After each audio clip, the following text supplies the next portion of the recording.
some slight technical difficulties, missing a cable. I'm a little old-fashioned, so I might not be suited well for this meeting. Fortunately, we have somebody a little more technologically oriented to help guide us through maybe our marketing efforts. I know that I suffer a bad disability that I'm incapable of marketing, I think. But based on what I've seen from Kelly and talking to her, I think that she can help us overcome the difficulties. Kelly comes from Intermark Group, which is a couple blocks away, fortunately. Otherwise, we wouldn't have the projector working. Intermark places about 100 million in ads a year. Kelly's been there 9 years. Her new role, about a year, has been new business development. Some of the clients are Toyota, Cadence Bank. What's some of the other ones? University of Alabama, No Hot Flooring, Biscuit Green Donuts, just kind of some of the headliners. And so the other nice thing about it is we can showcase local talent. I didn't realize that the 200 people at Intermark are at the forefront around the world. They just won with their Mohawk ad. One of the Can Leon, which is a world-class trophy award for advertising media. They did an integrated campaign, so I think Kelly's going to show us some of that. And thanks everybody for being here, and let's welcome Kelly Norwood. Thank y'all for having me. When I talked to Ken about coming to meet with you, I tried to learn a little bit more about what a CFA can do within a company, just to make it really relevant and applicable to what y'all are doing. So I'm going to try to focus on two things. One, I'm going to talk a little bit about where the advertising industry is going. There's been a lot of changes since I've come into the space, just like there's been a lot of changes in the financial industry. So that y'all can know from an analyst point of view, if companies are marketing correctly, if they're doing the right things to be on the cutting edge, and where you might see marketing going if you're investing in marketing companies. And the second side of it is, if you are a company that has to actually market your services and get consumers to buy in, how y'all can do that with a lot of these changes and make it really easy for y'all to do it. So, integrated ideas have a web space became the new ad space. When I started, you just had to have the right message out there, in front of the right eyeballs, broadcast it, tell the same thing over and over again, make it really simple, and people would retain your message. But that's changed, and how does that impact you? I want this to be very casual, so if y'all have any questions, I'm going to have a question for y'all first. Volvo, what does it stand for? Yeah? Safety. Huh? Safety. Good answer. Volvo's done a very good job of getting that message out there. They've said it for 10s, 20s of years that we stand for safety. I don't know if any of y'all would be surprised that they've not been the top safety pick in 2010, 2009, or several years before that. They're not an unsafe car, but what they did was they got a simple message out there. They wanted people to associate safety with a Volvo. That's why you see moms driving it with their families, because people associate safety. Much like them, St. Vincent's Hospital came to us 20 years ago. They're a client currently and have been, and they said, we have a problem. We're number 6 in the market from satisfaction, from using us for medical needs. How do we get better? And I would suggest for any of y'all doing a marketing plan, having a really well-defined goal is step one, so that you know when you've been successful. And then doing some research to figure out what's going to be our strategy to get to that goal.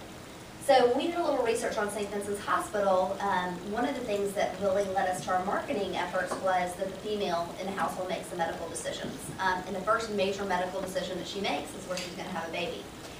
So if we get them in at that point, they're going to be our customer for life. So hence came the campaign.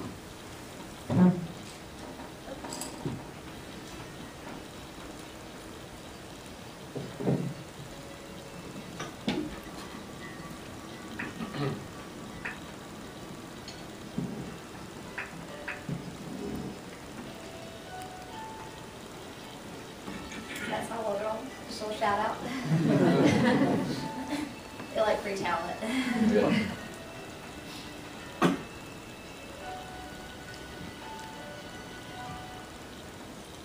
Yeah. So we we came up with the Where Babies Came From. Been very successful for the company. They're now #1 in the market. So that was kind of the old way of doing it, getting your message out there and saying it over and over again. This is a really bold slide for me because I would be out of a job if it was dead. But it is dying. It's changing significantly. Messages are much more fragmented. Y'all are being hit at all the time. Having the right message and broadcasting out there and just saying it over and over again just really isn't going to resonate.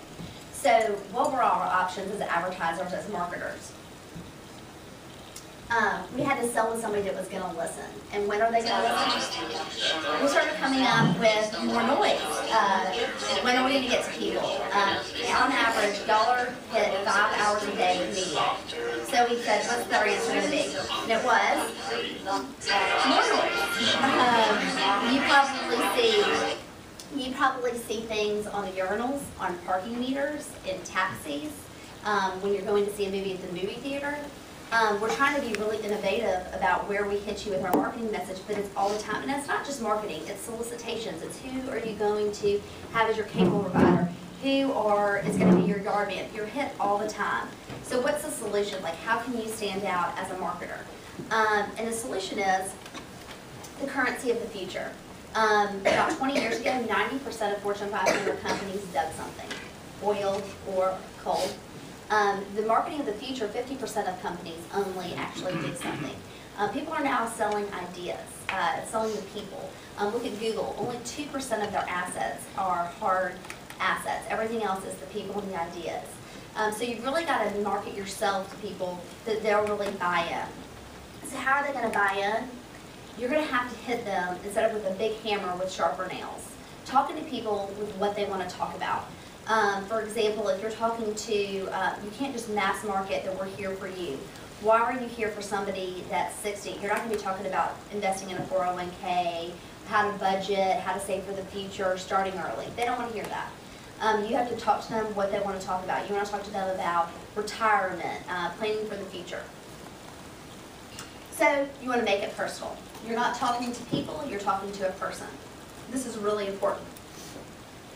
And just to back this up, I want to share some stats with some of you, the analysts in here. #1 online destination is Facebook. But more importantly than that, people are actually spending a ton of time there. If you added up all the top websites, ESPN, AL.com, AOL.com, Fox News, they would never equal how much time is being spent on Facebook. But you're saying, well, okay, so all the fish are there, but not my fish. Well, look at some of these stats. Over 103 million users in the United States are on Facebook. That's 1 in 3 Americans. It's a lot of people. The fastest growing demographic is 35 to 54.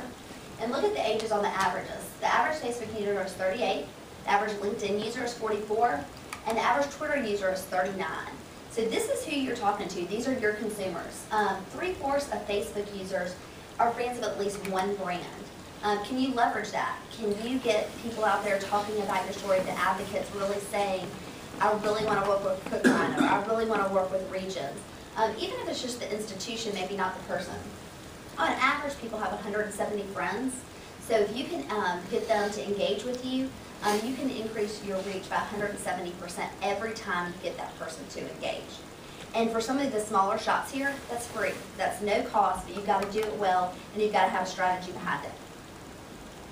So how do we create that meaningful relationship? You got to figure out what your cornerstone is, and you've got to make it meaningful. You can't just kind of be out there not being really consistent about what you're saying, being all over the place. I'm going to do humor, I'm going to give information, I'm going to give data.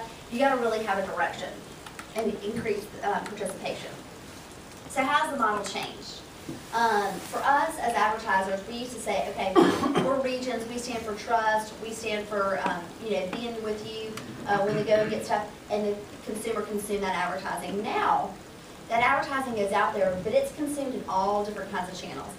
It's me emailing you an article, it's me talking to a friend, I might consume it through a YouTube stream. It's consumed all the time, and it's very different. So now we've kind of talked about how things have changed in the advertising industry, but now I'm talking about how y'all as marketers can actually take some of this stuff and learn. Because the first thing I mentioned is have a really defined goal. The only way you can measure success is if you say this equals success. and how are we going to get there. I think someone that did a great job of this, and I don't know if any of y'all have seen. Would you like it, Bobby? Yeah. Here you go. This is for you. Oh, that's fun.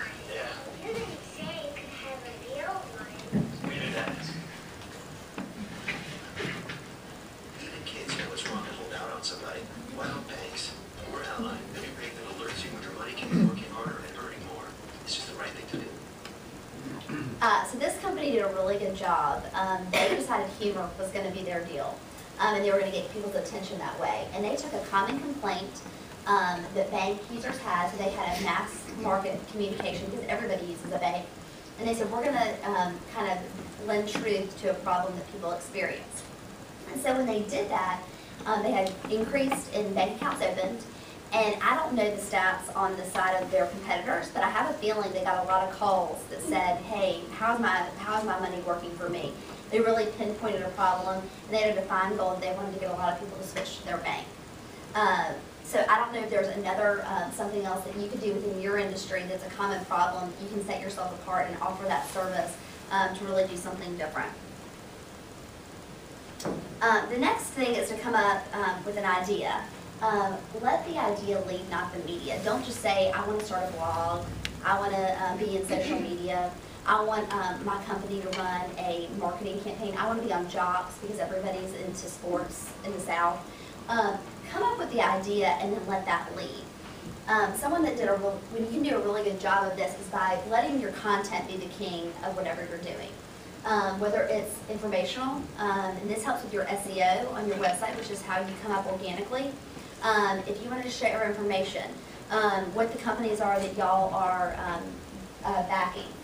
Maybe it's data, maybe it's some of your results, maybe it's your efficiencies. Maybe it's podcasting and repurposing some stuff that you've seen, a great article, an interview. I would suggest when you're doing any of this stuff though to your consumer is to make it short because you're going to get a little better lifespan. If they'll keep coming back to you, they know they're only going to have to give you a minute or 2 minutes versus a long article, or maybe even highlighting parts that you think that would be really applicable to those people. But content is really important. This helps build loyalty with your current consumers. It helps attract new consumers. You can use this for reputation management as well, see what people are saying about you. Because there's all kinds of customer reviews. They might be talking about your services in a bad or a good way. And the crazy part is that every employee at your company can now create content, good or bad. They're out there creating it, so you need to be a part of it. This campaign I thought they did a little. I love getting less, but I love getting more. I trade a lot less for a little more, or a little less for a lot more. Either way, when it comes to having more, I want a lot more, and a little less of less.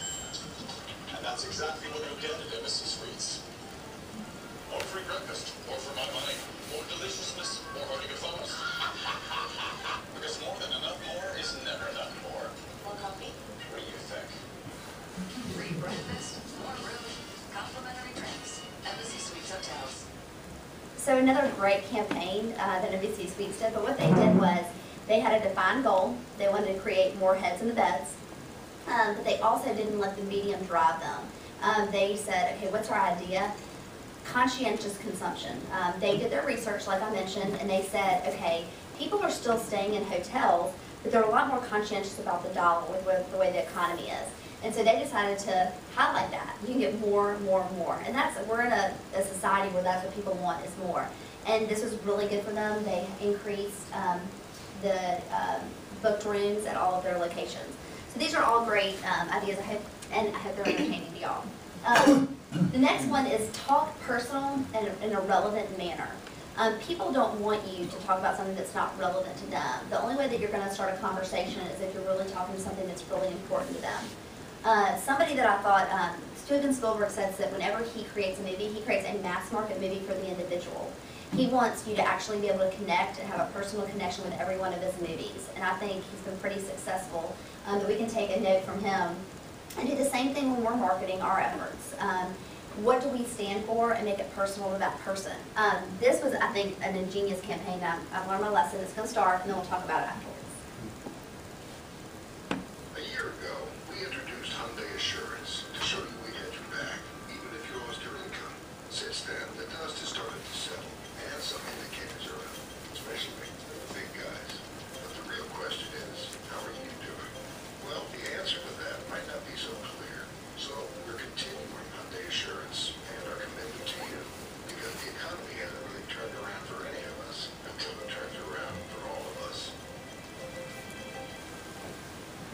So this was ingenious. The timing of it, the economy was down.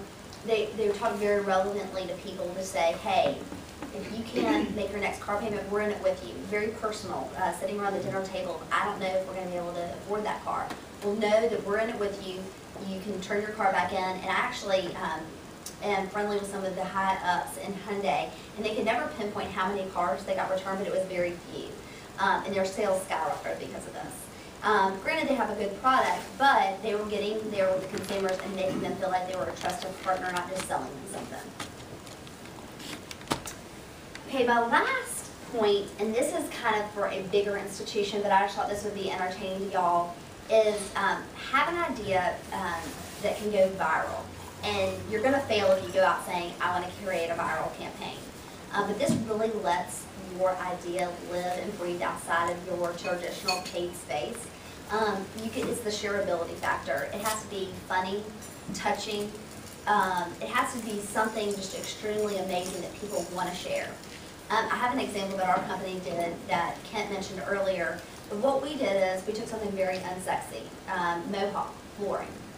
They have, if y'all are familiar with Stainmaster that used to be out, no one didn't realize that the first time you cleaned it, the solution was off and it wouldn't be stain resistant anymore.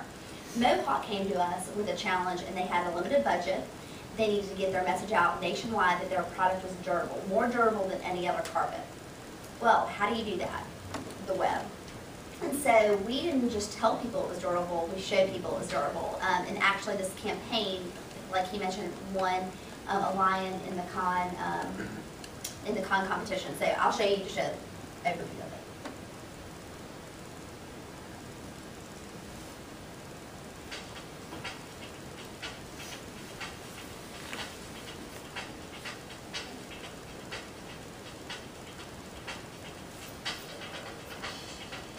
Sorry, I'm so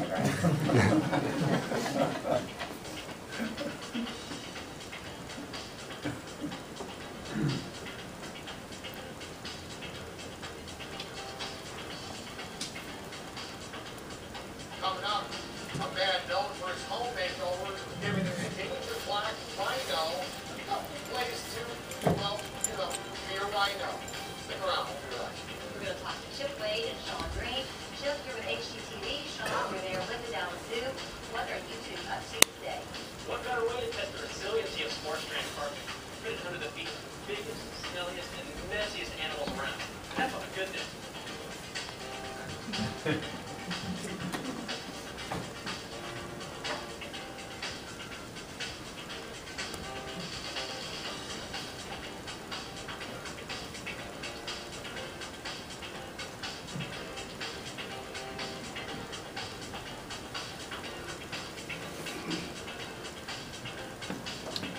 Right now, Carmen Lincoln has been in Forza. He's pretty much destroyed it as much as he could with his normal lobby functions. Now the true test begins. Time to clean the carpet. I have to admit, it looks like new.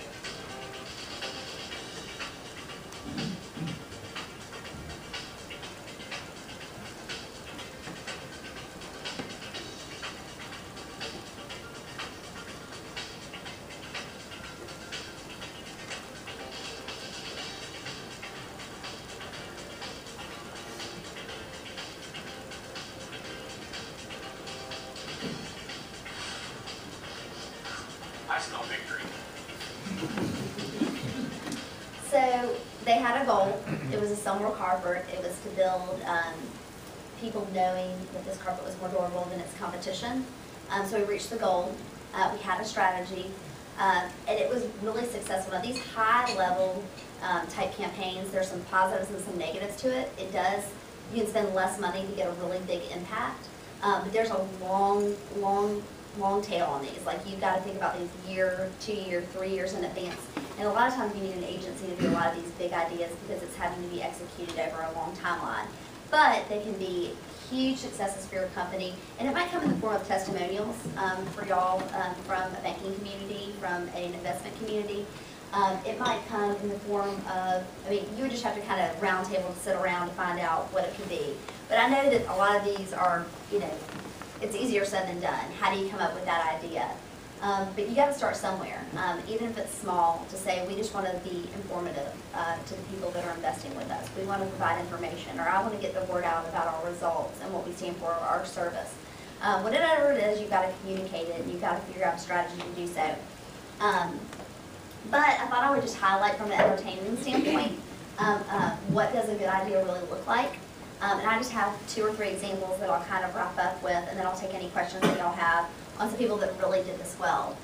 The first is a Gatorade, and I did not see this when it was running, but it's called the Replay, and it's awesome. I work 10 to 12 hours in my profession, and you have to spend time with your family and kids after that. And the first thing that goes is exercise.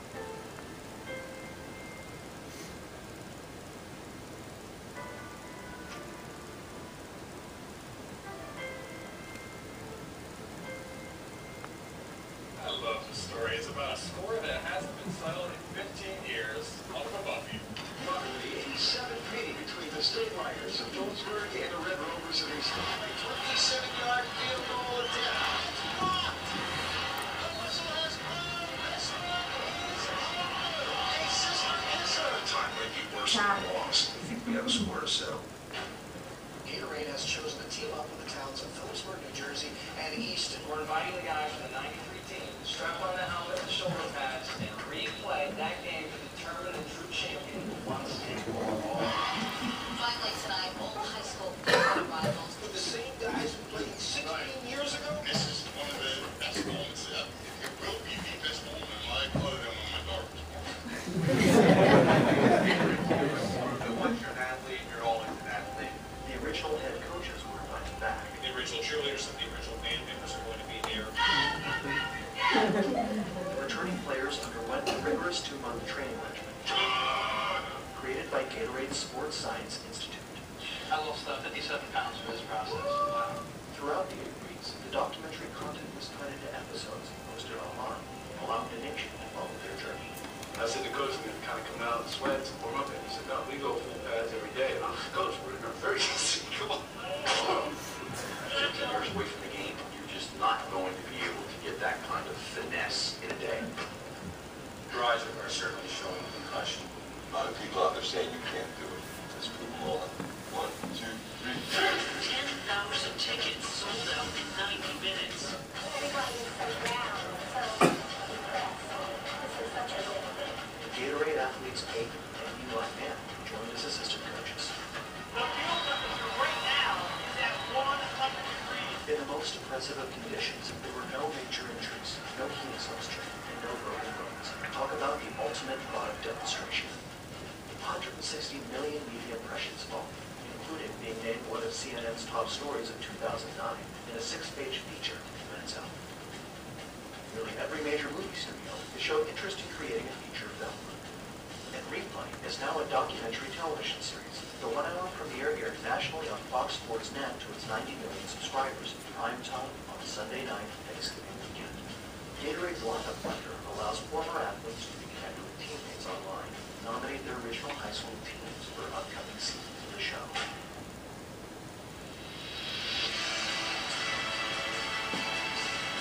They look at your age, and they said you can't do it. They didn't look at your heart. They got to look inside of you. It's extra. And play the damn game. No matter how old you are, 18, blind, crippled, or crazy, you're always an athlete.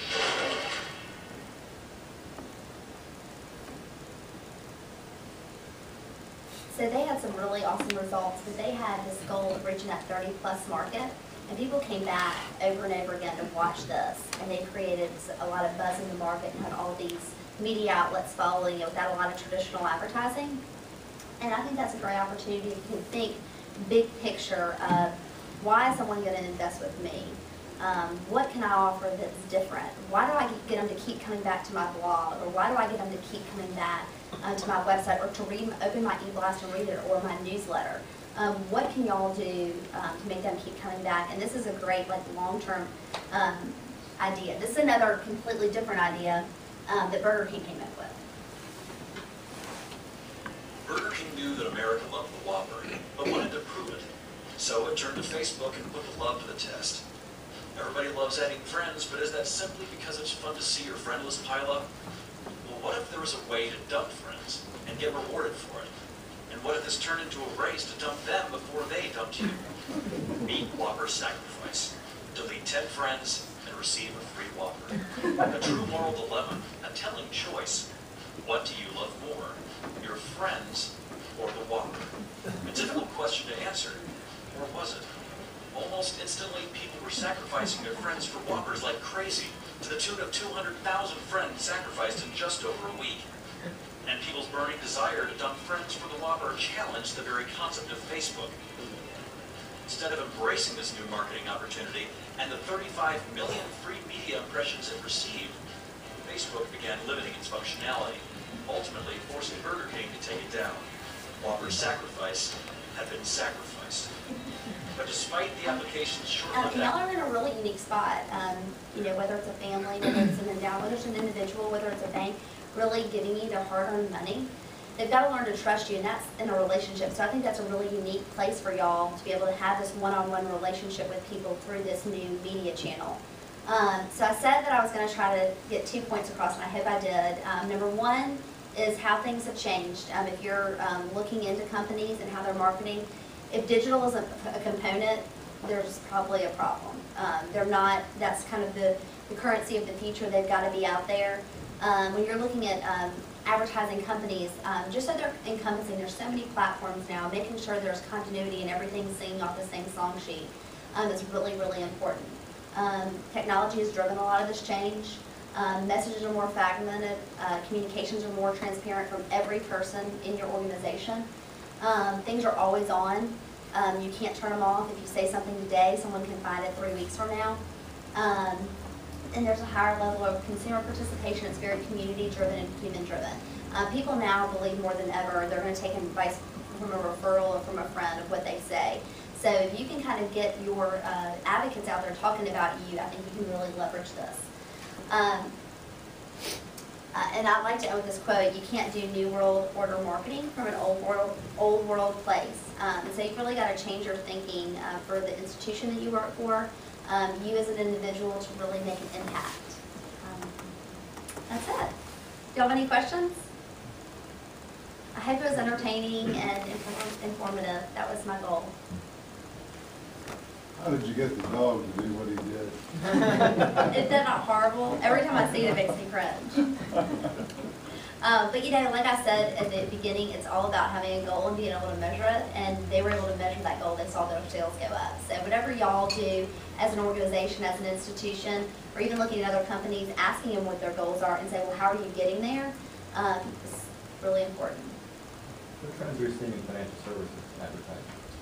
We're seeing a lot more, they're kind of trying to break out of the mold of being kind of stodgy and kind of being more relationship oriented, whether it's the heartstrings that you can pull or humor, to really get people to make a change. So you saw Ally Bank doing kind of the funny thing, then you have people like saving and they have their daughter going off to college. So we're seeing a lot more of that and a lot less of we're going to sponsor the golf tournament and just have our logo out there. Really making the sponsorships and things work more for them. Okay, we'll have our logo out there, but we also want to be able to have X, Y, and Z happening that's more interactive and more engaging to a consumer than just having a logo. Yes? A number of the things that you featured are from larger companies that obviously have big advertising budgets. How do smaller budgeted organizations do those kind of things? Yeah. I think it starts out small. Talking to an agency, because sometimes you think, I mean, we just had a meeting, I won't disclose, and they said, well, we thought we were too small for y'all. We're about a 200-person agency, and they weren't. And really trying to uncover, again, the goal and saying, okay, this is how much money we have to spend on this, and being really creative with it. Because a company like Mohawk has millions of dollars, but they didn't have millions of dollars to spend on this one effort.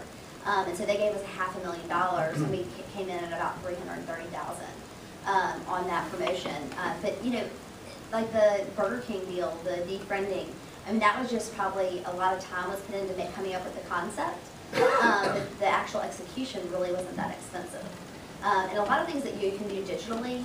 There's a lot of things going on with, I don't know how familiar you are with like behavioral targeting, where like you're on the web and let's say, Frank, you were looking at a flat screen TV, and then you later on you're on ESPN.com and you see a flat screen TV, $100 on a flat screen TV, and you're like, so weird. I was just looking at flat screen TVs. How is this happening? There's a lot more going on digitally, and it's really cost effective for smaller companies because you're really narrowcasting versus broadcasting. You're talking to a hand raiser that said, hey, I'm actually interested in a TV, versus just mass communicating. Because a lot of companies, especially smaller companies, can't do the mass communication. But that's why some of these viral ideas can be really good for smaller companies. I'm going to give a crude example, but it's one of the first things that went viral that y'all probably remember, but it was a really small beeper company in California. And this is before, like, I mean, this was shared through email. There was no YouTube or anything like this. And it was the guy getting in the car, and he picks up his date. She's all excited, and he puts her in the car, and then he's walking around, and she passes gas very loud. And then, do y'all remember this going around? And the people in the back, he said, have you met Mike and Sally? And they're like, oh, we've met. And that was like a really small company that did that, I mean, a beeper company in California. And that went gangbusters, and they couldn't even handle the amount of business just because it was really hysterical. And people started sharing it because the only reason you're going to share something, even as small as that, is if it's funny. You want to make an impact. You want somebody to be like, oh my God, I'm so glad Kelly sent that to me. So coming up with that concept, you might put a lot of money into coming up with the idea, but the actual execution a lot of times isn't that expensive.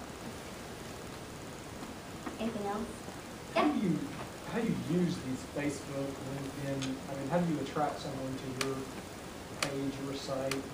How do you guys use these things? You know, we have kind of a process because it's not just, I had and I didn't comment on it, but the picture that I had under the stats on social media was of the Field of Dreams. And it's not the whole concept, if you build it, they will come.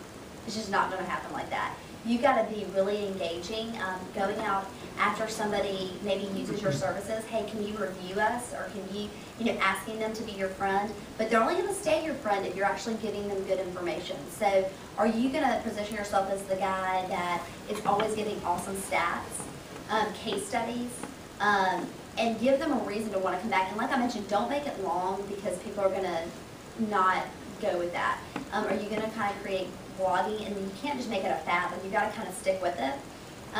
LinkedIn, for especially B2B, is a really great way that you can do really targeted things. Like if you're going after hospitals, you can find out people that are in hospitals, you can serve them ads. You have to be really clever about what your copy is though, because obviously the only way that you're going to pay for the ad or get any results from it is if they click on it. So you got to be really engaging with what you say. But there's a lot of different ways. There's polling, you can do Facebook ads. I mean, this comes from a little more B2C, but like you can look up and say, I want to talk to an Alabama fan that has kids that loves Tim McGraw. And like you can do an ad buy just for that person. So you can be really specific. You do the same thing on LinkedIn. So there's a lot of neat things you can do to get them to be a fan of you. But again, once you get them there, you got to give them a reason to keep coming back. You got to give them. You want to position yourself as the expert in utilities, as the expert in, volatile case studies or whatever it is. You've got to position yourself as an expert. I think especially in y'all's industry, I think being the funny guy really. If you're giving people millions of dollars, the funny guy really ain't going to probably win. But you might kind of spoof on some things that have happened in the financial industry. And people always go there because he always has great stuff on there, and then they share it, and then people are coming back to your page. And another thing is a reveal tab. So they have to they get something if they like your page. It might be a free consultation. It could be a lot of different, I don't know exactly what you do, but it could be something like that. Yeah. In this day and age, technology has such a risk of quick obsolescence. Mm-hmm. What do you think the lifespan is of Facebook, Twitter, LinkedIn for purposes of advertising? Kind of what's next in the evolution of this? That's a great question. You know, if you would have asked me 5 years ago, there would have been like MySpace is it, you know, and obviously it's not. And that's where, as an advertising agency, we come in to tell you what's happening next. I'm sure y'all are aware that Google Plus, it hasn't been opened up to companies yet, but that's kind of what's on the forefront. And they've done some tweaks where it's more, I think, I don't know about y'all, even if it's on Facebook, if I go back, I probably wouldn't have any friends with a lot of people that I'm friends with, because I didn't really understand the concept, but there's a lot of grouping in Google Plus, so that you can say, these are my work friends, these are my whatever friends. But I think advertising in a one-on-one space I think text messaging is going to become bigger. I think people are going to be a lot less desensitized with people messaging them on their phones. But I think the web and what's happening is going to continue to go that way. I think you're going to continue to be marketed to. I think eventually, though, if you do like a search on Google, I think it's going to marry social and search finds. So like if you said you and your wife were going to New York and you said, restaurants in New York, and say, Kelly Norwood likes this, Dow likes this, Kent Russell likes this, in the left sidebar, and I think in the middle it will say the actual results, which will be kind of crazy. But I think that's where it's going to go. It's going to marry social and traditional search on the web. But I think marketing there isn't going anywhere. It might change the way we see it, but it's not going anywhere. Right now, I was just talking to a building company here, and they want to do a lot of interactive stuff, like bannerizing, like people talking and moving, and there's like a lot of weight limits on what you can do on most pages. I think that'll be fixed, so you'll see some really cool stuff jumping out at you, and that's what I think it's going. Anything else? Well, I appreciate y'all's time. I hope y'all learned something and were entertained.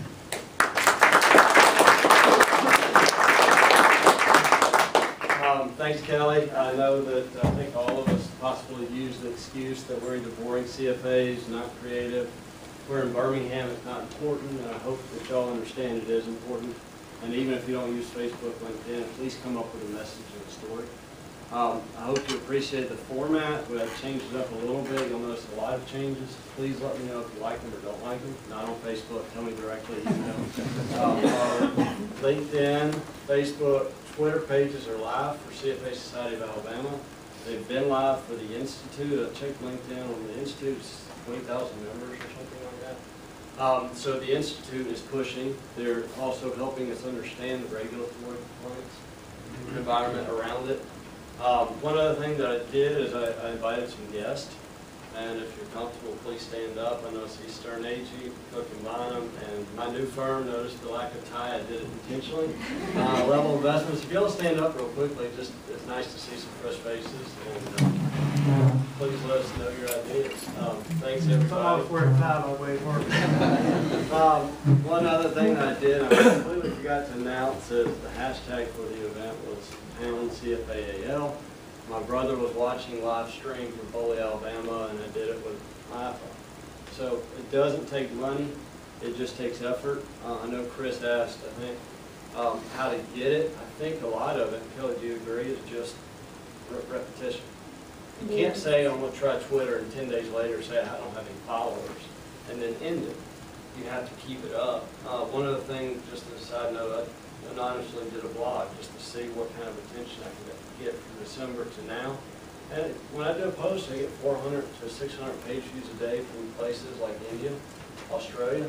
I don't do it anymore, just compliance, but it's just interesting that if you have an idea, there's an audience, and they're looking for a message, and try to target them. But thanks everybody for coming. Thank you very much, Kelly, for switching it up a little bit and entertaining us more than lecturing. Thanks everybody. See y'all. Oh, no, February 29th, Jim Rogers at Barber for the forecasting. So we're really excited about that. A senior editor from Barron's is going to moderate it. So we're going to raise our profile a little bit.